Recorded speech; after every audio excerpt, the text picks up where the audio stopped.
welcome once again to a special edition of the Closed Fist. As you can see, we have a full round table with us. It's not round. More like a V. United Nations of Wrestling. Yes, we're going to fix all problems in professional wrestling with this round table. Firing. Or create more.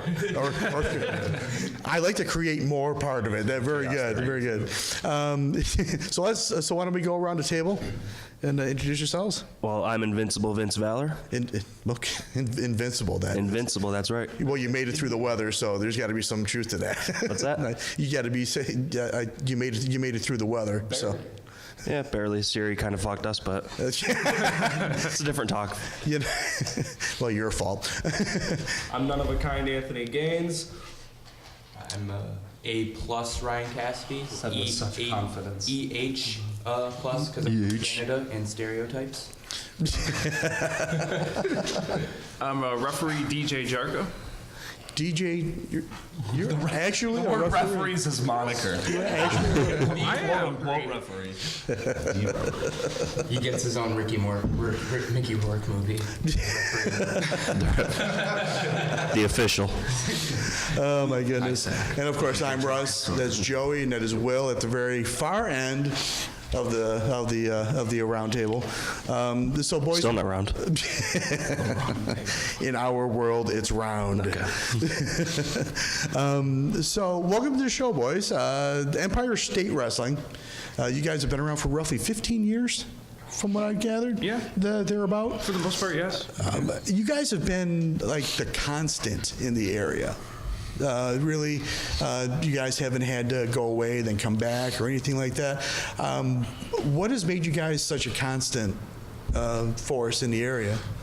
There's been a couple of reincarnations here and there, but for the most part, everything's been pretty steady. I would say that just the overall product and it's mostly the fans. Yeah. We provided a product that the fans really enjoy, and they've always come out strong for us, and we've just been consistent in delivering to them what they want to see. Yeah. We have had a like transitional period. There used to be a more traditional kind of wrestling, you know, your characters, like if you think Attitude Era, and now where we are, like the reality era, especially with like PWG and all these super indies. So like we started off with your Johnny Pumas and your Will Calrissians and your Chris Coopers and your Skades, you know, your Brandon Thurstons, and now we built a fan base off that, but transitioning as wrestling is still growing into something different. Those diehards have now learned that we still have that, but wrestling's growing and it's changing, and they've changed with the times, which I don't think is something you think you would see nowadays, but the diehards are still there in a different mindset. It's really awesome to see. Yeah. I think that's a valid point, man. I think that's a great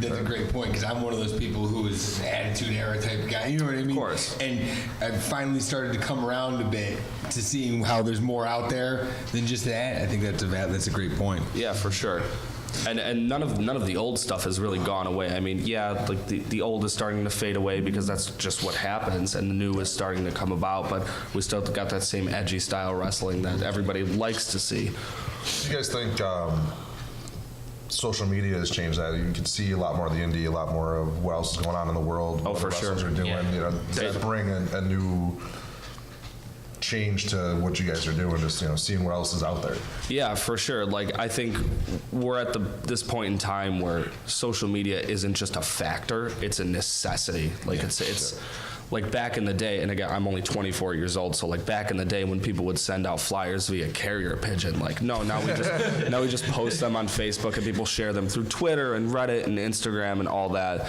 And it definitely helps get the word out a lot faster than, you know, I mean, we still go out and we print physical flyers. We're hanging them in small businesses and making sure, you know, people that aren't savvy, because there's still those people out there that aren't savvy to the social media, that they physically see it. So we're kind of trying to hit every demographic here. And especially more recently with Empire State Wrestling being a lot more active on social media than it ever was before. Like, I think that's helped out a lot with getting the product more well known. Definitely. Great marketing tool.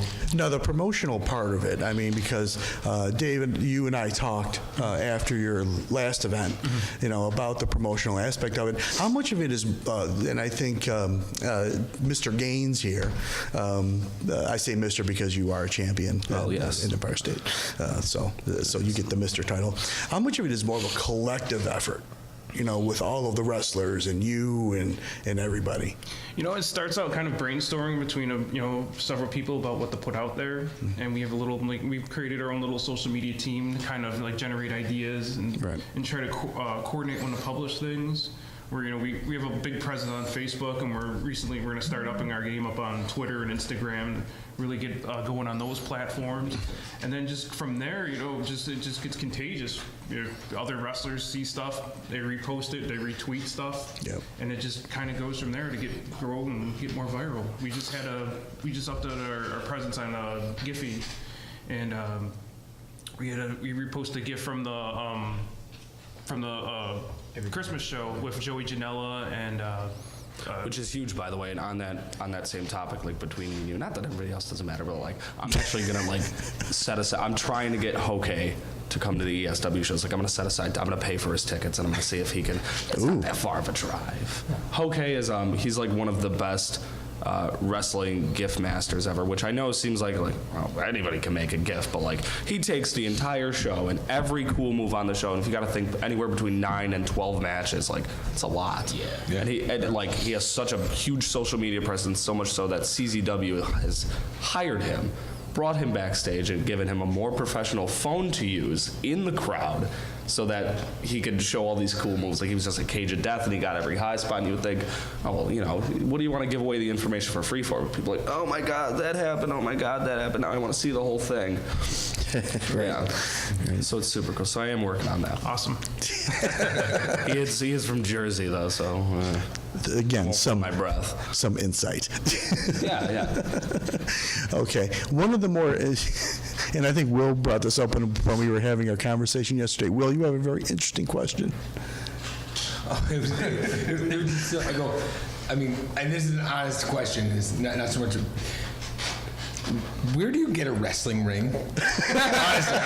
Honest to God question. Because you guys are in a promotion. You guys are probably grassroots with some of it. You guys have to help put the thing up and put it together, right? Yeah, so there's this website called highspots.com, and they sell everything, and they actually have everything categorized for wrestlers, for wrestling promoters, wrestling rings, ring accessories, and stuff like that. So that's the go-to. No shit. No, I promise you. There's this thing called Google. If you type in how to buy a wrestling ring, it'll be one of the first 3 things to show up. Yeah, but I'm one of those people who doesn't use social media, so I'm that guy. Remember the one you said you have to hand a flyer to? Yeah. So I say, screw that. It was a legitimate question. That's a real life thing. I was honestly, where do you go get one of those things? It's another thing. I'm sure it's a lot easier today than it was 15 years ago. Yeah. Buying the Stone Cold Steve Austin smoking gun belt.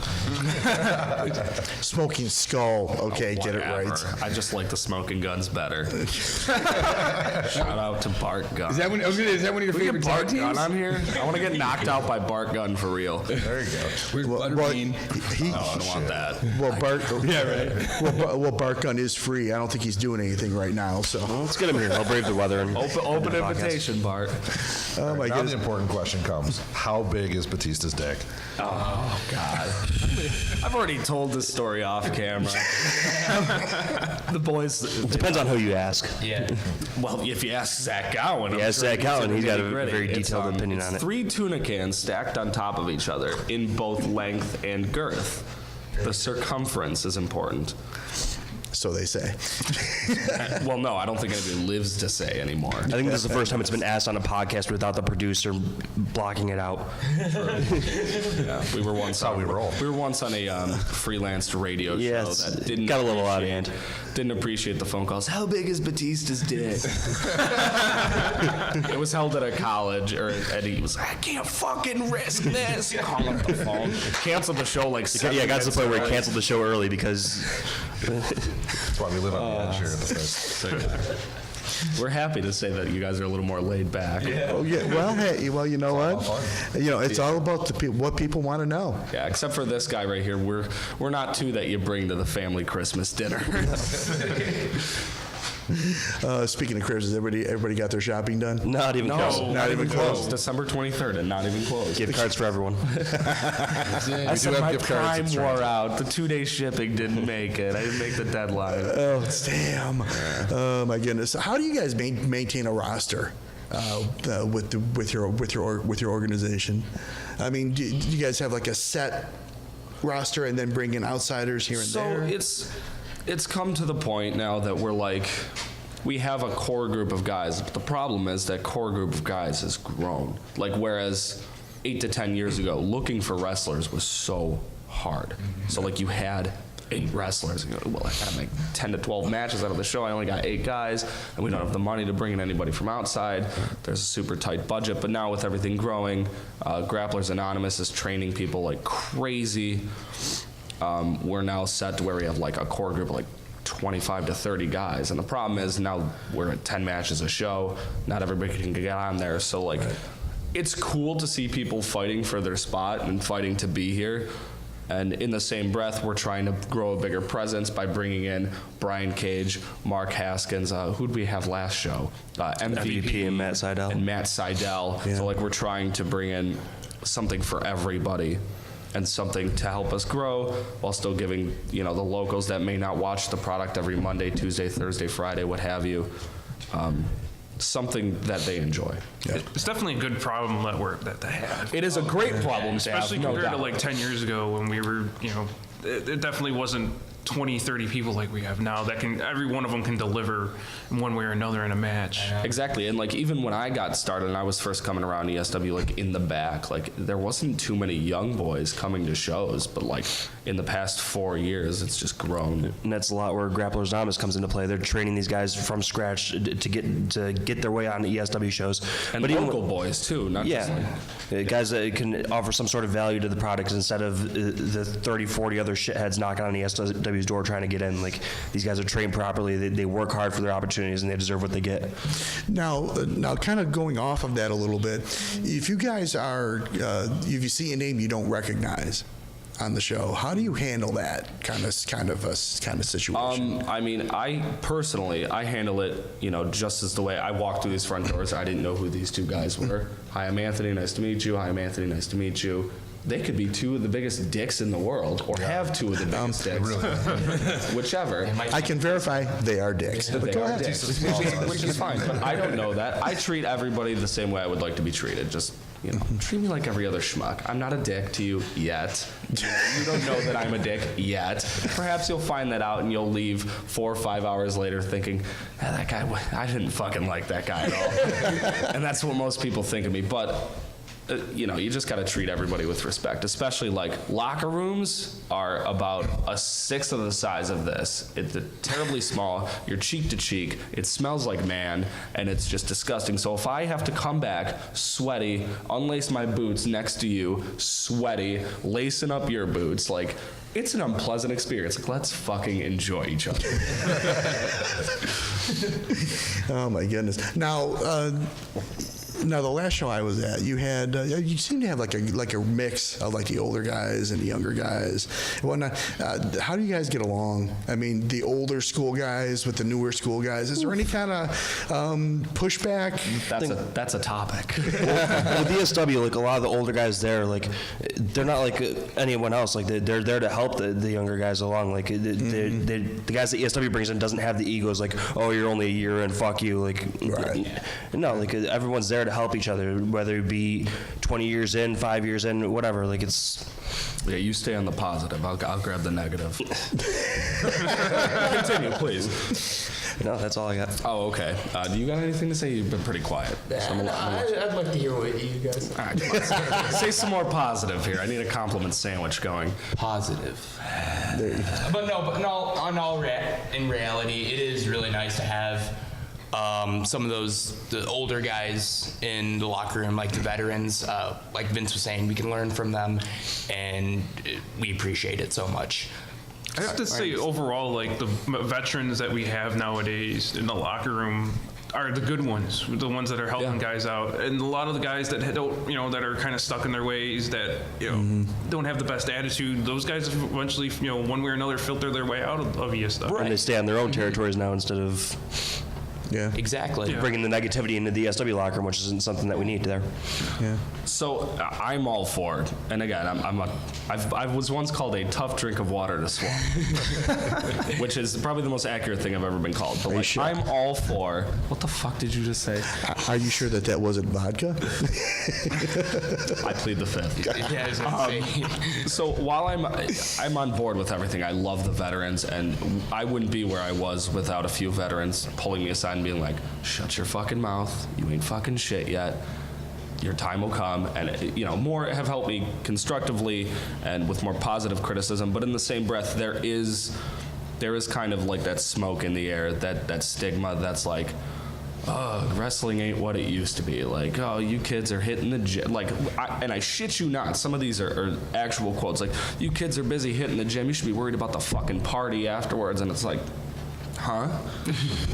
And like we said, Ric Flair's fucking awesome. And Ric Flair is one of the best wrestlers of all time.